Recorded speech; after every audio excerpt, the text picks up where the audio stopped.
आप देख रहे हैं एसडीएफ न्यूज़। मैं हूं रियाद अंसारी। इस वक्त मैं महाराष्ट्र के तारीखी शहर औरंगाबाद छत्रपति संभाजी नगर से बात कर रहा हूं। और देखिए, आज का जो हमारा विषय है, देखिए जो हम जंतर मंतर पे देख रहे हैं कि उसको लेकर अब पूरे देश में पूरी राजनीति का केंद्र बन गया है। तमाम ऑल पार्टीज़ के नेता, बड़े बड़े नेता वहाँ पर जा गए हैं। वहाँ पर उस मोर्चे को एक तरह से समर्थन दिया है, उसके पक्ष में बात की है। और जो एजुकेशन मिनिस्टर है, उनसे मांग की जा रही है कि आप अपना इस्तीफ़ा दीजिए, त्याग पत्र दीजिए। सरकार से मांग की जा रही है कि उन पर कार्रवाई कीजिए। नेट का जो पेपर लीक हुआ है, इसके ऊपर हज़ारों लाखों जो है तो विद्यार्थियों का नुकसान हुआ है, या जो भी हुआ है, ये सारी बात हुआ है। हालांकि पेपर लीक हुआ, उसके बाद दोबारा परीक्षा हुई, उसके रिजल्ट भी आ गए, बहुत सी सारी बातें हो गई, सब हो गया। यानी कि काफ़ी हद तक उसका समाधान भी हुआ। ऐसा नहीं हुआ कि भाई पेपर लीक हुआ तो अब तक पेपर ही नहीं हुए, दोबारा एग्ज़ाम ही नहीं हुए, क्या उसका रिजल्ट ही नहीं आया, कि उसकी तैयारी नहीं चढ़ी, कि और कुछ दीगर उसकी एक्टिविटी नहीं चल रही, ऐसा कुछ भी नहीं। लगभग अल्टरनेट उसका कम से कम समाधान तो हो गया है, ताकि ठीक है, ये पेपर लीक हुआ था, नहीं होना चाहिए था, लेकिन हुआ। सरकार ने इसके ऊपर कार्रवाई की है, जो लोग उसमें शामिल थे उनके ऊपर कानूनी कार्रवाई की है, ये सारी बात हुई। इसको लेकर जो देश के मुसलमान के बड़े बड़े नेता कहिए, कुछ संगठन कहिए, कुछ जिम्मेदार कहिए, वो भी जो है तो इस धरने में, इसका आक्रोश मतलब पार्टी के धरने में जो है तो पेश पेश दिखाई दे रहे हैं। मुसलमान पेश पेश दिखाई दे रहे हैं, और वो भी मांग कर रहे हैं कि भाई ये गलत हुआ, ये नहीं होना चाहिए, ये ऐसा है, जो भी है। इसमें खाली दुख जो देने वाली बात है, या हैरान करने वाली बात ये है कि आज जो मुसलमानों का जो इसमें इन्वॉल्वमेंट है, या मुसलमानों के लीडरशिप का इन्वॉल्वमेंट है, वो बिल्कुल ऐसी सूरत हाल है कि जैसे एक मशहूर कहावत है कि भाई बेगाने शादी में अब्दुल्ला दीवाना। बस वही ये बात साबित होती नज़र आ रही है। सवाल ये है कि नीट परीक्षा में लीक हुआ, ठीक है, इसमें कितने परसेंट मुसलमान थे? देखिए, मैं सीधे तौर पे कहूँ, मैं हिंदू मुसलमान की बात नहीं कर रहा हूँ, लेकिन जो आंकड़े निकल के आए हैं सिस्टर कमेटी रिपोर्ट के मुताबिक, दीगर कमीशन के मुताबिक, के मुसलमान तालीम के मैदान में पीछे हैं। उसकी बुनियाद पे कह रहा हूँ कि भाई नेट के अंदर अगर हम परसेंटेज भी निकाले तो उसके अंदर ये बच्चे कितने बैठेंगे, कितने बैठेंगे? 50,000, 1 लाख, चलिए 2 लाख, 2 लाख पकड़ लो, शायद उतने भी नहीं हो सकते, लेकिन पकड़ लीजिए अपन 2 लाख। यानी पूरे भारत के अंदर 2 लाख। मैं इसको अलग एंगल से समझाने की कोशिश करूंगा कि जो मैं कहने जा रहा हूं उसके पीछे रीज़न क्या है। तो वो 2 लाख का बच्चे का भविष्य, अब पास होंगे, फेल होंगे, क्या है क्या नहीं है, वो सारी बात एक तरफ है। यानी 2 लाख मतलब पूरे, मतलब टोटल तो लाखों है, वो 20-22 लाख, पता नहीं कैसा पूरा आंकड़ा निकाल के जो भी है। बोलने का मतलब ये है कि इसमें अगर हम 2 लाख पे पकड़ ले, 2%, 3%, 4% पे पकड़ ले, तो अगर इनफरादी तौर से अगर देखा जाए मुसलमानों की नुमाइंदगी, तो 1.5 से 2 लाख के आसपास है। तो उसके वास्ते पूरे देश के अंदर मुसलमान के बड़े नेता, बड़े सेकुलर पार्टियों के नेता पहुंच रहे हैं, सरकार से मांग कर रहे हैं, जो भी कर रहे हैं। अब ठीक है, कानूनी हिसाब से बोलो या सामाजिक हिसाब से बोलो, ठीक है। लेकिन सवाल ये है कि अगर मैं महाराष्ट्र की बात करूं, महाराष्ट्र के अंदर हमने देखा, जब सेकुलर पार्टी की सरकार हुआ करती थी 10-15 साल पहले, करीब 20 साल पहले, तो उस टाइम जो है तो 5% आरक्षण एजुकेशन में, वो भी हाई कोर्ट, आदरणीय हमारी हाई कोर्ट का एक सुझाव भी था, उनका सजेशन भी था, उनका आदेश भी था, एक फैसला भी था, एक उनकी हमारे आदरणीय रहनुमाई, हाई कोर्ट की रहनुमाई हासिल थी सरकार को कि दीजिए, पूरी तस्वीर साफ हो गई थी। हाई कोर्ट, ये कोई मुसलमान का नेता नहीं कह रहा है, कोई सेकुलर पार्टी का नेता नहीं कह रहा है, कोई नेता नहीं कह रहा है, कोई मुख्यमंत्री नहीं कह रहा है, कोई राष्ट्रपति नहीं कह रहा है, बल्कि हाई कोर्ट कह रही है। और हमारे पास एक कोर्ट का एक मर्तबा है, एक स्थान है, कानून की एक स्थान है। उसके बाद भी जो है तो मुसलमानों को जो है तो आरक्षण नहीं दिया गया। हालांकि कोर्ट का इसमें वो था, निर्णय था, सुझाव था कि भाई आप दीजिए, कम से कम मुसलमानों को महाराष्ट्र में 4 या 5% जो भी आरक्षण तय हुआ था वो दीजिए, लेकिन नहीं दिया गया, लालीपाप भी दिया गया। तो सवाल ये है कि जब मुसलमानों को आरक्षण नहीं मिला था, तो उस वक्त इतना जोश क्यों नहीं बताया गया था महाराष्ट्र में? जो तमाम जो सेकुलर पार्टी है, जो आज कूद कूद कर जो है तो दिल्ली में जा रहे हैं, जंतर मंतर पे जा रहे हैं, मुसलमान के नेता भी जा रहे हैं, तो सारी बात है, जो भी है वो अपनी जगह दुरुस्त है, उनका अपना अधिकार है, मैं उस पर नहीं कहूँगा। लेकिन सिर्फ आपको मैं एक तस्वीर पेश कर रहा हूँ, एक तरफ ये आईना है, एक तरफ ये आईना है। एक तरफ नीट का पेपर पे लीक हुआ है, जिसमें मुसलमानों की अगर भागीदारी टक्केवारी निकाली जाए तो मैं समझता हूँ, मैं उड़ाना कि 2 लाख पकड़ लो, हालांकि इतनी नहीं हो सकती, लेकिन 2 लाख पकड़ लीजिए आप कि 2 लाख मुसलमान ने पूरे भारत से शिरकत करें। अब पास होंगे नहीं होंगे, फेल होंगे, वो अलग अलग राज्यों के हैं वो, मतलब ऐसा भी नहीं चलो एक शहर के गाँव के हैं, ऐसा कुछ भी नहीं। तो उसके वास्ते पूरे मुसलमान भी, इस्लामी तंजीमें भी और ये भी और वो भी, सबके बयानात आ रहे हैं कि भाई ऐसा होना चाहिए और ये है और बड़ा अन्याय है, देश संकट में है, देश तबाही की तरफ चल जा रहा, बर्बादी की तरफ चल जा रहा। और बाबा बाबा बाबा कैसे आरोप लग रहे हैं और पता नहीं क्या क्या बात, ऐसा लग रहा है कि पूरे भारत में तूफान आ गया, कि ज़लज़ला आ गया, कि पता नहीं कितना भयानक हो गई। हालांकि नीट का पेपर लीक भी हुआ था, बाद में उसके रिजल्ट भी आ गए, उसके एग्जामिनेशन भी हो गए, काफ़ी समाधान भी हो गया। भाई समाधान हुआ ना, अरे भाई अगर मान लीजिए कि भाई एक एक्सीडेंट होता है, कोई एक्सीडेंट में अगर मान लीजिए कोई गाड़ी वाला कहता है कि मेरा भाई 20 लाख का नुकसान हुआ, ठीक है, अगर आपने उसको 20 लाख भरपाई दे दिए तो फिर उसको क्या कहेंगे आप? ठीक है, एक्सीडेंट नहीं होना था, हो गया, अपनी बात अपनी जगह दुरुस्त है, लेकिन 20 लाख तो भर दिए ना। बोलने मतलब ये सरकार ने दोबारा नेट की परीक्षा ली, उसकी फीस नहीं ली, उसका समाधान करा, ठीक है, आपको दोबारा एग्जाम देने में, जाने में, आने में थोड़ा भाड़ा थोड़े में खर्च हुआ। अब खर्च हुआ बोले तो एकदम इसमें सरकार की तो एकदम मंशा नहीं हो सकती कि भाई सर पेपर लीक होना।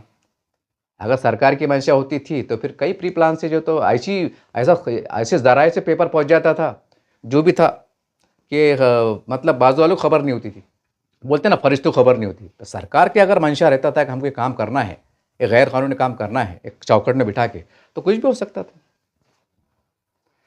लेकिन इसमें सरकार का हाथ है ही नहीं। अब इसमें चंद लोग कह सकते हैं बदमाश किस्म के कि जिन्होंने पैसों की खातिर जो है तो एक स्कैंडल में हिस्सा लिया और सरकार को भी परेशानी में डाला और लाखों विद्यार्थियों को परेशानी में डाला। तो ठीक है, सरकार ने उसके ऊपर शिकंजा कसा है, कार्रवाई हो रही है, यानी कि वो विद्यार्थियों का समाधान हो गया, उनके एग्जामिनेशन हो गए, तो उसके ऊपर भी राजनीति चढ़ रही है कि नहीं ऐसा है, वो देश संकट में है और लाखों विद्यार्थियों का ऐसा मसला है, उनका भविष्य खतरे में है, देश खतरे में है। और कैसे नहीं कैसे ऐसी ऐसी बात की जा रही है, ऐसा लग रहा है कि उन्हीं का आज़ादी के टाइम लड़ाई लड़ी जा रही थी कि पता नहीं क्या तूफान आने वाला है, क्या तूफान आ गया और क्या हंगामा मच गया।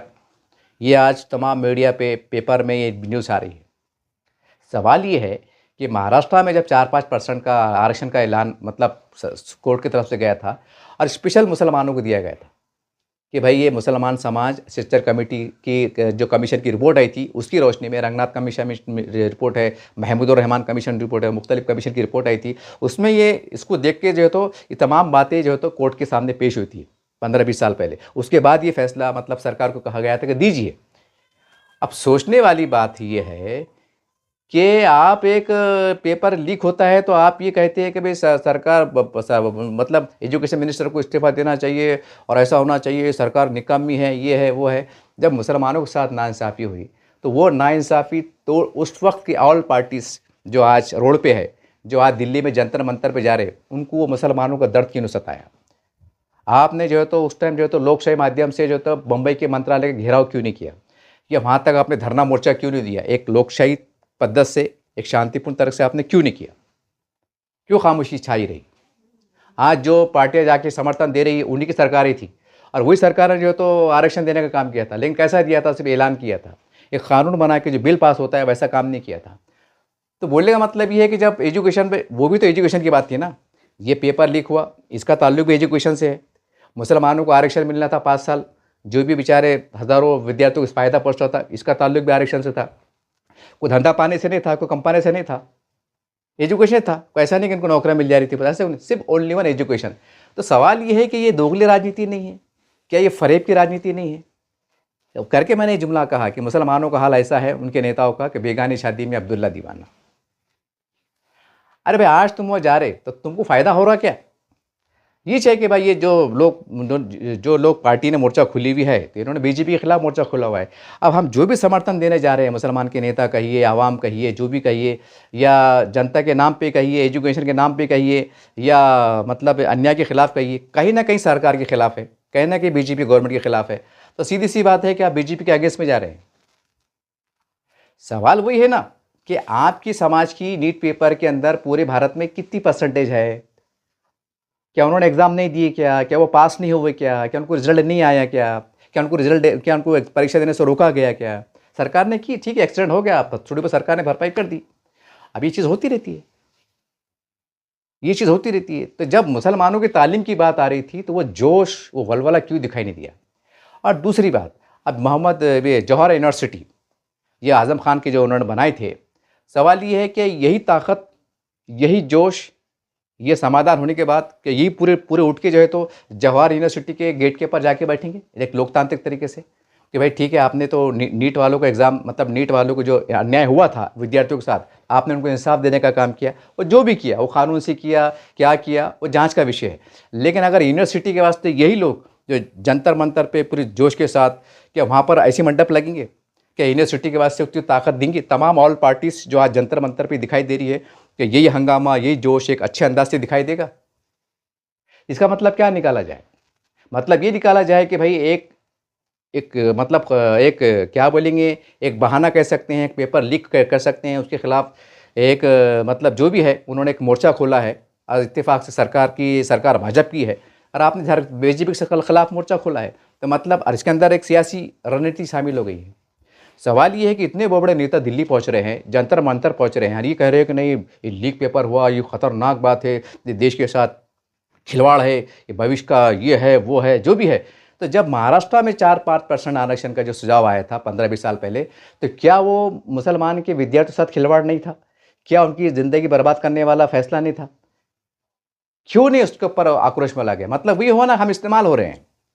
मुसलमान ऐसा है कि बस ज़रा सा उसको खांधे पे हाथ रख दिए कि ज़रा बड़ापन दे दिए, वो भूल जाता है कि क्या है इसके अंदर, मेरा फ़ायदा है क्या है, मेरा नुकसान क्या है।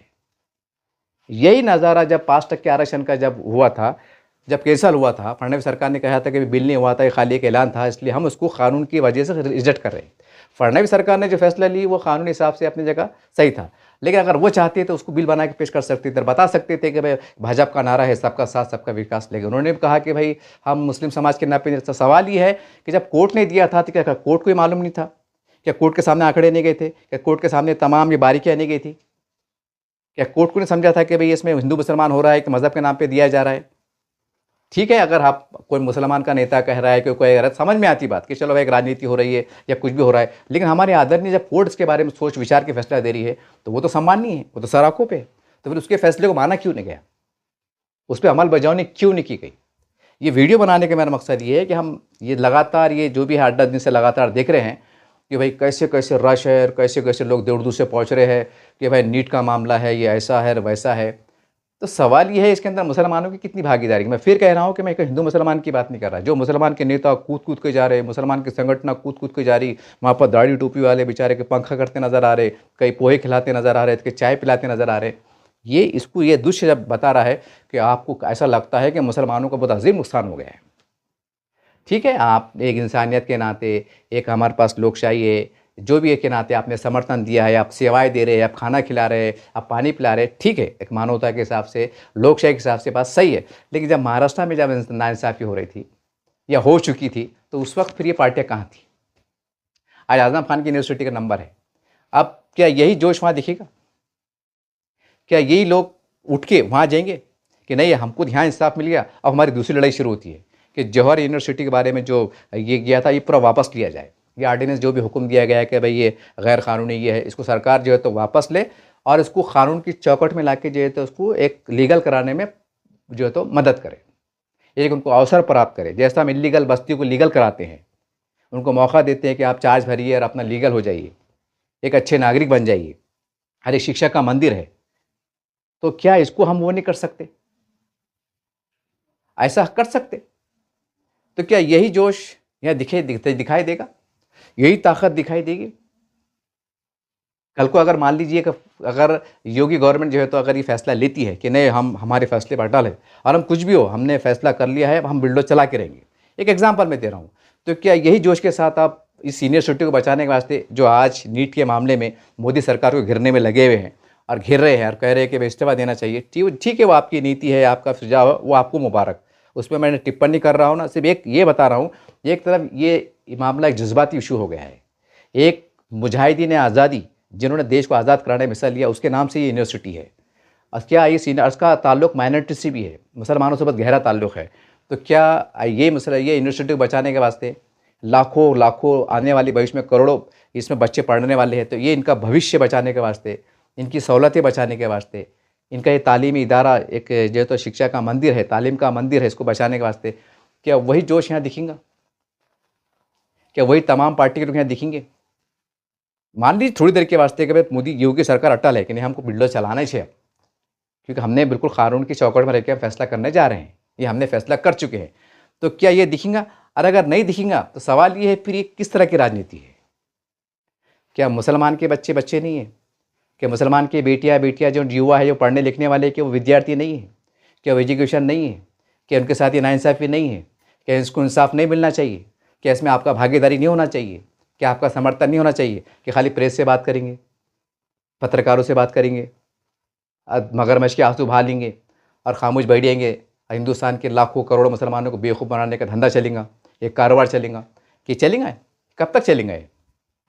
ये वीडियो बनाने का मकसद था कि मैं देश के मुसलमानों को, तमाम जो ऑल पार्टीज़ के नेता जो कूद कूद के जंतर मंतर पर जा रहे हैं, मेरा सवाल उन पर भी है कि वही जज्बा, वही जुनून आपने जब मुसलमानों का आरक्षण जब रद्द हो रहा था, ये हुआ था, या उसके ऊपर अमल बजावनी नहीं हुई थी, तो लोकतंत्र माध्यम से आप मैदान में क्यों नहीं आए? और दूसरी जो तमाम पार्टियां जो आज जिनको नीट का डर सता रहा है, तो उस टाइम जो मुस्लिम जो विद्यार्थी के वास्ते हमारी आदरणीय सम्माननीय हाईकोर्ट ने तक के उसके अंदर इन्वॉल्वमेंट हुई थी, तो उसका आपने सम्मान क्यों नहीं किया था?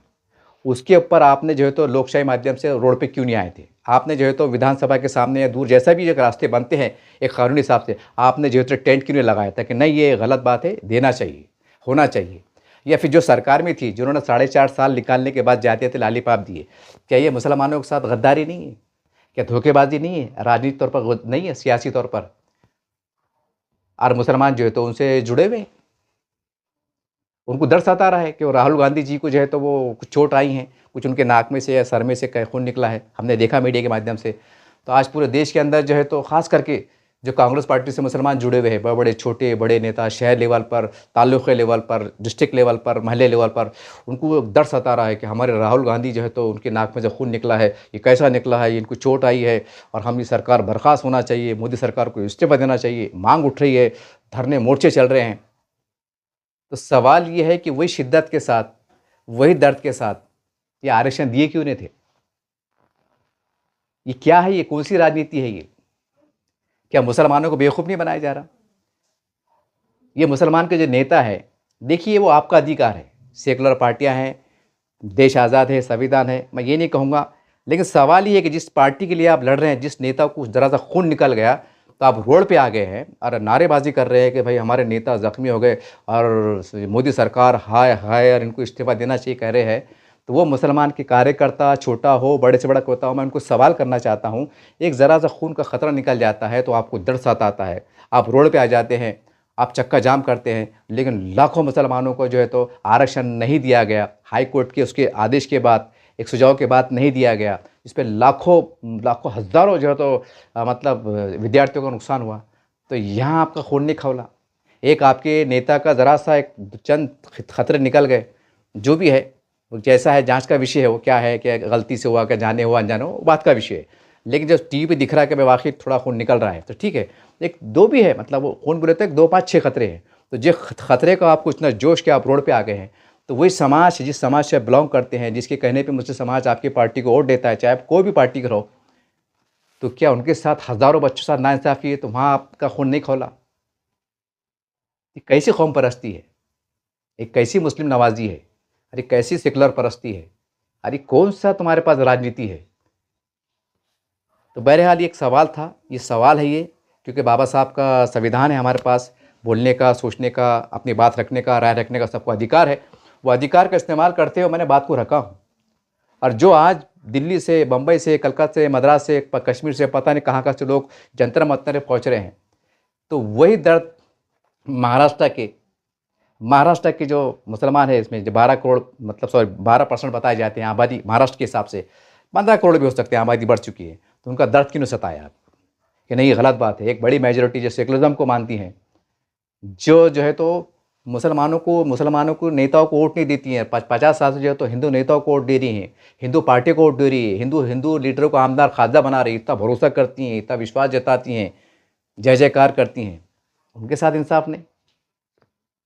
तो मुसलमान पूछेंगे ज़रा मुसलमान के नेताओं को। मेरी मुसलमानों से गुजारिश है कि जो आपके प्रभाग में आए, आपके वार्डों में आए, आपके जो है तो इलाके में आए, आपके गाँव में आए, आपके शहर में आए, तो उनको पूछो कि जब महाराष्ट्र में जब ये आरक्षण रद्द हुआ था तो ये पार्टियां ने तुम्हारे साथ समर्थन क्यों नहीं किया, ये रोड पे क्यों नहीं आए? कि हमको ज़रूरत नहीं थी, हम तो एकदम फ़कीर हो गए, हम तो रोड पे आ गए, हम तो भीख को लग गए। हमारी सूरत हाल तो ये है कि सजद कमेटी की रिपोर्ट है कि देश के अंदर मुसलमान हर स्तर पर जो है तो इस देश में रहने वाले दलितों, आदिवासियों से बिछड़ कर रह गए। ये रिपोर्ट है, ये मैं नहीं कह रहा हूँ, रिपोर्ट कह रही है। और ये रिपोर्ट कई साल पुरानी है, 15-20 साल पुरानी रिपोर्ट होगी करीब ये। तो उसके ऊपर आपको कोई हश नहीं। तो क्या है ये, किस तरह की राजनीति है ये? और आज जो है तो दिल्ली पहुँच रहे हैं, आज जो है तो पूरे शहरों के अंदर मंडप लग रहे हैं, उनके समर्थन में लग रहे हैं, औरंगाबाद में भी लगे हैं, और भी शहरों में लग रहे हैं, बम्बई में लग रहे हैं। पता नहीं क्या मुसलमान के एरियो के अंदर तक मुसलमान के कार्यकर्ता तक जुड़ रहे हैं कि नहीं जो है तो गलत बात है, सरकार को, मोदी सरकार को घेरा जा रहा है। अब देखिए, मैं उस पर भी नहीं कहूँगा क्योंकि वो आपका अधिकार है, लेकिन सवाल ये है कि जो मुसलमान आज कूद कूद के जो है तो धरना मोर्चा ले रहे, तो उस वक्त आपने जो तो हर ज़िले के अंदर ये मोर्चा क्यों नहीं खोले? एक लोहशाही मदद मंडप क्यों नहीं लगाए कि नहीं, ये मुसलमानों को हमारे आदरणीय हाईकोर्ट की सजेशन है, उनका आदेश है और ये हमको मिलना चाहिए। तमाम हम 288 महाराष्ट्र में ज़िले आते हैं, वहाँ पर हम तहसील के सामने, कलेक्टर सामने जो है तो 2 दिन 3 दिन का बेमुद्दत हम अनशन करेंगे, हम हड़ताल करेंगे। क्यों नहीं करें? क्यों नहीं करें? मतलब वही हो रहा ना फिर मोटे अल्फाज में कि आपको अपनी राजनीति प्यारी है, अपने सियासी आखा प्यारे हैं, सियासी पार्टियाँ प्यारी है, समाज से आपको कोई प्यार नहीं। जो समाज को खाली आप इलेक्शन के दे रहेंगे, भैलेंगे, फुसलेंगे, दोगले बातें करेंगे, बीजेपी बदमाश है, शिवसेना बदमाश है, वो यूँ है, वो त्यों है, और मुसलमानों को गुमराह कर देंगे। लेकिन आपका क्या कसूर है? आपसे क्या गलती हुई? और आप जब देने वाले थे तो आपने दिया क्यों नहीं? तो क्या कोई को पूछेगा? कि इनको नहीं पूछेंगे कि दिल्ली में जाके जो है तो वहाँ पर समर्थन दे रहे? मैंने पहले कहा कि वो आपका अधिकार है, लेकिन सवाल ये है कि जब हमारे साथ यानी मुसलमानों के साथ जब नाइंसाफ़ी हो रही थी, तो जब कहाँ गया था आपका समर्थन? वो प्रेम कहाँ गया था? इसका मतलब ये नहीं कि मुसलमानों को इंतहाई दर्जे का बेवकूफ़ बनाया जा रहा है और उसके अंदर मुसलमानों के जो बड़े नेता है 10% छोड़ के 10% अच्छे नेता है, 90% भी जो है तो एक सियासी गुलामी का एक तरह का खेल खेल रहे हैं, मुसलमानों के सरों की राजनीति कर रहे हैं या मुसलमानों को सियासी तौर पर बेचने का काम कर रहे हैं। कि इसका मतलब ये नहीं निकाला जाएगा? फिर क्या निकाला जाएगा? कुछ तो बताओ, कुछ तो कमेंट करके बताओ। आज जंतर मंतर पे जब बीजेपी सरकार को घिर रहे हैं या मुसलमानों के साथ बांधकाम हो रहा था, जो उनका नुकसान हो रहा था, तो जब कौन से बिलों में छुप के बैठ गए थे? क्या मुसलमान को इंसाफ की ज़रूरत नहीं थी? क्या मुसलमान मजलूम नहीं थे कि उनके साथ आपको साथ में खड़े रहने की ज़रूरत नहीं थी? और ख़ास बात तो ये है कि जो सेक्युलर पार्टियाँ जिन्होंने आरक्षण का दिया किया था, उन्होंने जो है तो पहले साल नहीं दिया, पूरे 5 साल कानून बना के बिल पास नहीं किया। तो ये क्या है ये? अरे मुसलमानों को कई का कुछ तो छोड़ो, अरे मुसलमानों को इतना बेवकूफ़ समझ रहे हैं क्या? अब इसमें सरकारों की भी गलती है। उनको मालूम है कि हमारे पास जो सियासी जो बड़े बड़े नेता हैं मुसलमानों के, मैं पहले कह रहा हूँ, सबको नहीं कह रहा हूँ, 10% अच्छे, लेकिन 90% हमारे सियासी गुलाम हैं।